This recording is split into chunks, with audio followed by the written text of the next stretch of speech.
ড্রিমবার্ড হাউসের নতুন একটি ভিডিওতে আপনাকে স্বাগত।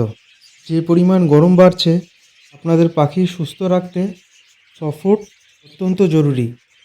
কারণ এর মধ্যে থাকা জলের পরিমাণ এই গরমের থেকে পাখিকে নানান রকম শরীর খারাপ থেকে বাঁচাতে পারে। চলুন মূল বিষয়ে আসা যাক। নমস্কার বন্ধুরা, আপনারা দেখছেন ড্রিমবার্ড হাউস। আমরা ডেলি বার্ড লাইফস্টাইল নিয়ে ভিডিও তৈরি করে থাকি। আপনারা যদি বদ্রি, জাভা, ফিঞ্চ, লাভবার্ড, ককটেল এই ধরনের ছোট পাখি পুষে থাকেন, তাহলে ভিডিওটি শেষ পর্যন্ত অবশ্যই দেখুন, অনেক উপকারে আসবে। আমি এখানে কিভাবে সফট ফুড বানাই সেটা আপনাদের দেখাবো। এখানে আমি নিয়েছি বিভিন্ন ধরনের শস্য দানা, যেমন গম, ওটস, যব, বাজরা, জোয়ার, সবুজ মুগ ডাল বা তরকার ডাল যেটা বলা হয়, সমান পরিমাণে নিতে হবে। এটা আগের দিন রাত্রেবেলা আমি ভিজিয়ে নিয়েছি। আগের দিন রাতে বলতে 10 থেকে 12 ঘন্টা আগে ভেজাতে হবে। তারপর ভালো করে ধুয়ে সেটাকে পাখিকে দিতে হবে। এই সফট ফুড দিলে ক্যালসিয়াম, ম্যাগনেসিয়াম যেসব ধরনের মিনারেলের ঘাটতি পাখির থাকে সেগুলো পূরণ হয়। এটা সপ্তাহে 2 থেকে 3 দিন আমি দিয়ে থাকি। এছাড়া যেসব সিজনাল ফুড পাওয়া যায়, মানে শাকসবজি পাওয়া যায়, সেগুলো ঘুরিয়ে ফিরিয়ে পাখিকে দিতে হবে। আমি আজকে ব্যবহার করছি বাঁধাকপি, গাজর, বিট, কুমড়ো আর উচ্ছে। এগুলো আমি দু ধরনের তৈরি করব, একটা খুব মিহি করে আর একটা বড় করে। যেহেতু ফিঞ্চ একটু ছোট আর বদ্রি একটু বড়, এই জন্য আলাদাভাবে তৈরি করতে হবে।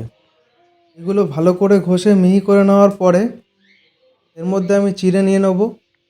চিড়েকে মিক্সার গ্রাইন্ডারে ওর সাথে কিছু ডিম দিয়ে, মানে ডিমে ভালো করে ধুয়ে রোদে শুকিয়ে সেটাকে ওর মধ্যে দিয়ে দিয়েছি। দুটো একসাথে ভালো করে গ্রাইন্ড হয়ে গেলে সেগুলো সফট ফুডের সঙ্গে মিশিয়ে দিই। কোনো সময় ভাত, কোনো সময় আদার্স যা সবজি রয়েছে সেইগুলো ঘুরিয়ে ফিরিয়ে দিতে হবে। একই রকম খাবার প্রতিদিন দিলে পাখিরা পছন্দ করে না। সপ্তাহের মধ্যে 2-3 দিন সবুজ শাক অবশ্যই দেওয়া দরকার। যে কোনো ধরনের সবুজ শাক গরমে যেগুলো পাওয়া যায় সেগুলো অবশ্যই দেবে। যাই কিছু দিন ঘুরিয়ে ফিরিয়ে দেবেন, দেখবেন পাখিরা খুব ভালোই খাবে।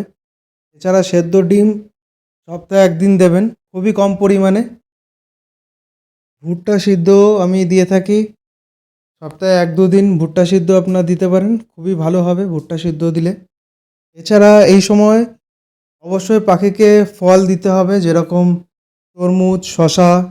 এতে প্রচুর পরিমাণে জল থাকে, সেই কারণে পাখির হিট স্ট্রোক আর ডিহাইড্রেশনের মতো মারণ রোগও হবে না পাখির। শাক পাতার মধ্যে কলমি শাক, পুদিনা পাতা, এতে জলের পরিমাণ অনেকটাই বেশি থাকে, এগুলো দিলে খুবই ভালো হয়। আরেকটা গুরুত্বপূর্ণ বিষয় বলে রাখি, এই সময় পাখিকে সপ্তাহে 3 থেকে 4 দিন স্প্রে করে পাখিকে স্নান করিয়ে দেবেন। ফিঞ্চ, জাভা এই ধরনের পাখিকে বড় জায়গায় জল দেবেন, যাতে তারা নিজেরাই ভালোভাবে চান করে ফেলে। এই গরমে এটা খুবই গুরুত্বপূর্ণ জিনিস, অবশ্যই করতেই হবে আপনাদের। এছাড়া খাওয়ার জলের মধ্যে মাঝে মধ্যে আপনারা ওআরএস বা ইলেকট্রোলাইট দিতে পারেন, এতে পাখি অনেকটাই সুস্থ থাকবে। তো আজকে ভিডিওটা এখানেই শেষ করছি। যদি ভিডিওটি ভালো লেগে থাকে, আরও নতুন নতুন ভিডিও পেতে অবশ্যই লাইক এবং সাবস্ক্রাইব করবেন এবং পাশে থাকা বেল আইকনটি প্রেস করে দেবেন। অসংখ্য ধন্যবাদ।